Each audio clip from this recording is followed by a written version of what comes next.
Aujourd'hui, j'ai envie de vous parler de la limite de la psychologie, des thérapies, de tout cet accompagnement qui puisse être fait auprès des personnes sur des longues durées. Et comme j'aime bien avoir un point d'appui qui me permet d'avoir comme de la crédibilité dans ce que je vais annoncer, je vais prendre appui sur Marshall Rosenberg.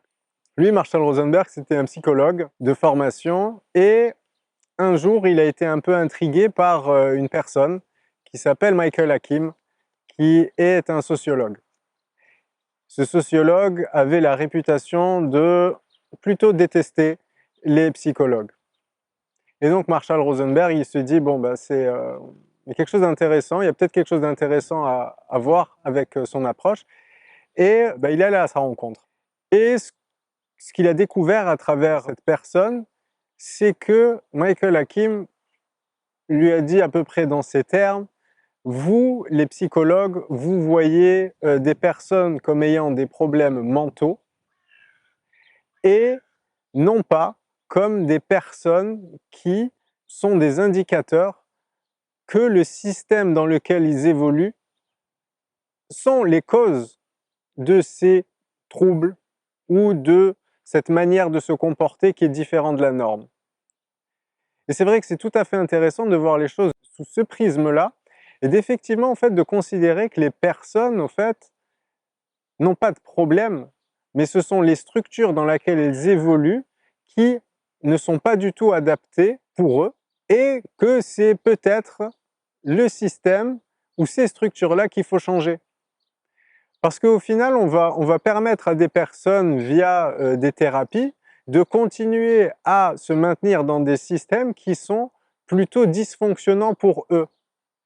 Et là-dessus, on va vraiment pas changer grand-chose, au fait. On va juste permettre à ces personnes-là de se sentir mieux dans un système, au fait, qui ne leur convient pas du tout.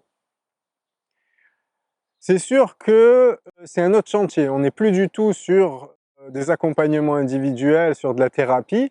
Là, on va carrément s'attaquer à des sujets comme la raison d'être au travail et d'autres sujets, comme notre rapport à l'argent.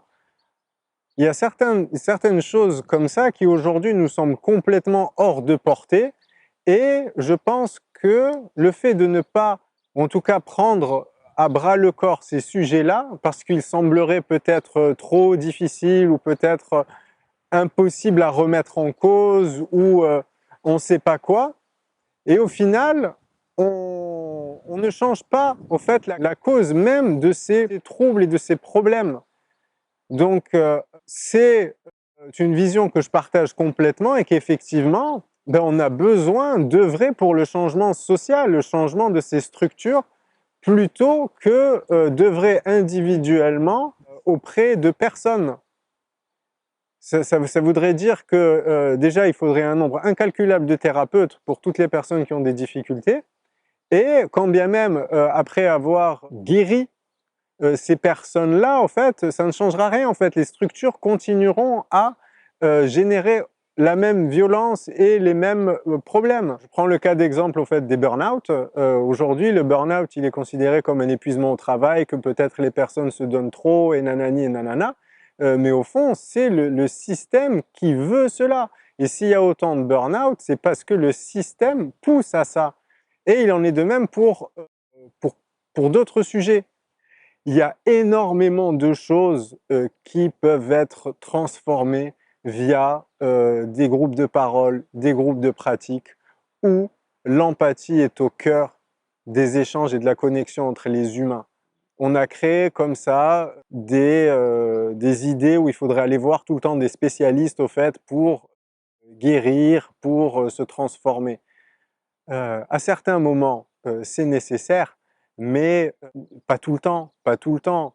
Aujourd'hui, on est tellement tous séparés dans nos vies que vivre le fait d'être ensemble, de pouvoir se soutenir, de pouvoir s'offrir comme ça des moments précieux d'empathie et de connexion, de reconnaissance de la souffrance ou autre, on se prive de transformation et de guérison mutuelle.